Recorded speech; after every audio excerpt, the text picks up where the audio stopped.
Here comes Iron Duke, the Convoy king. Listen to that Caterpillar engine sing.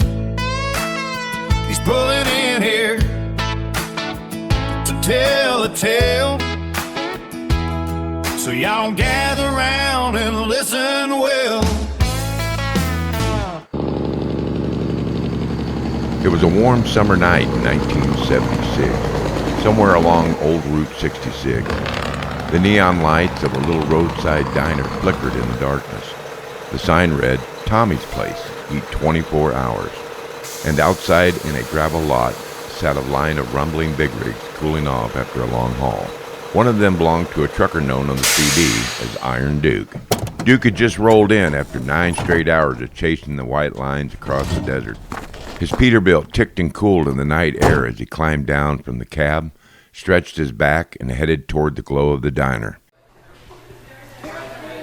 Inside, the place smelled like coffee, grilled burgers, and fresh pie. Truckers sat at the counter swapping stories. A jukebox hummed softly in the corner, and behind the counter was a waitress everyone seemed to know. Her name was Jenny. She had long strawberry blonde hair, and the kind of smile that can make a tired driver forget about 1,000 miles of highway. Duke slid into a booth and set his CB mic on the table. Years ago, drivers used to bring their mics in because, well, their trucks didn't lock that good. Jenny walked over with a coffee pot already in hand. "Well now," she said with a grin, topping off his mug. "you look like a man who's been chasing the horizon all night." Iron Duke tipped his hat. "Guilty as charged, ma'am," she laughed. "What'll it be, driver?" "Burger, fries, and keep that coffee coming."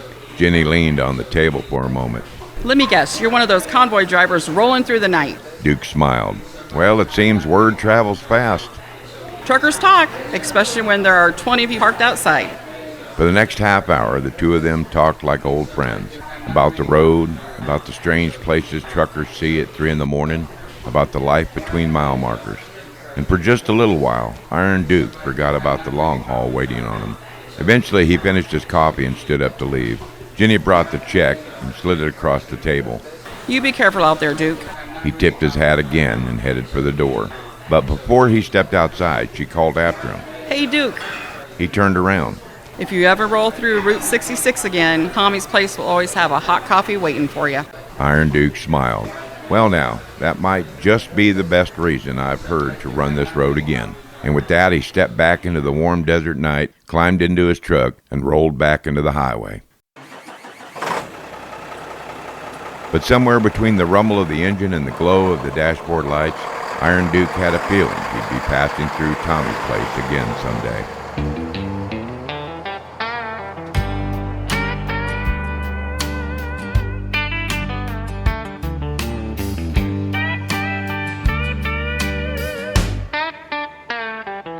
The year is 75, and the moon is hanging low.